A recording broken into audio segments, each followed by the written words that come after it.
guys, it's Lisa Lewalt. I am out here on this beautiful mountain today, and I just had a question that I wanted to ask you.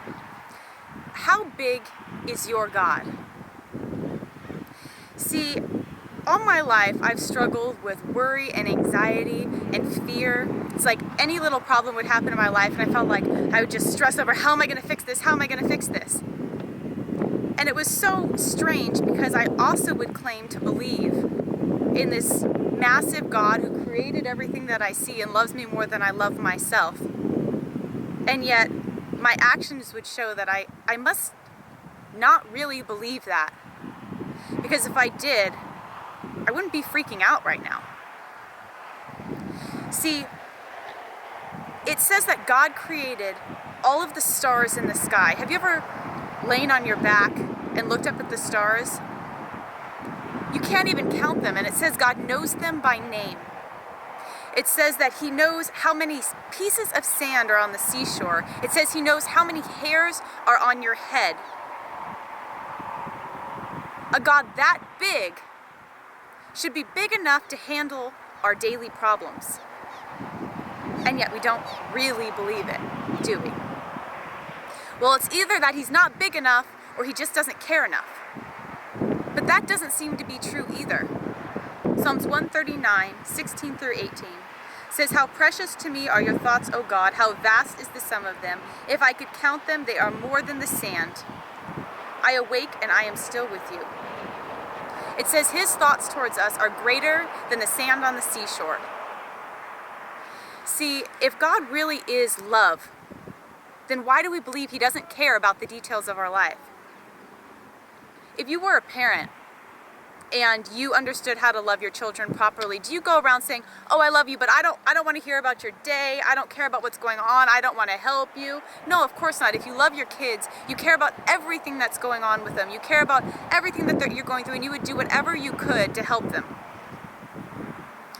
But with God, we think, oh, He's up there in heaven and He just doesn't care, and He's not worried about these details down here, but He is. If He is love, that means that He loves us even more than our parents. And this seems to say that He thinks about us billions of times a day.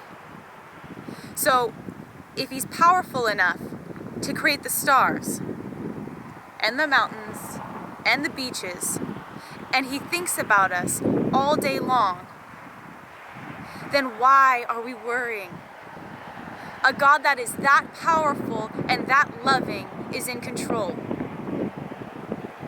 And sometimes we don't see where things are going and it's scary.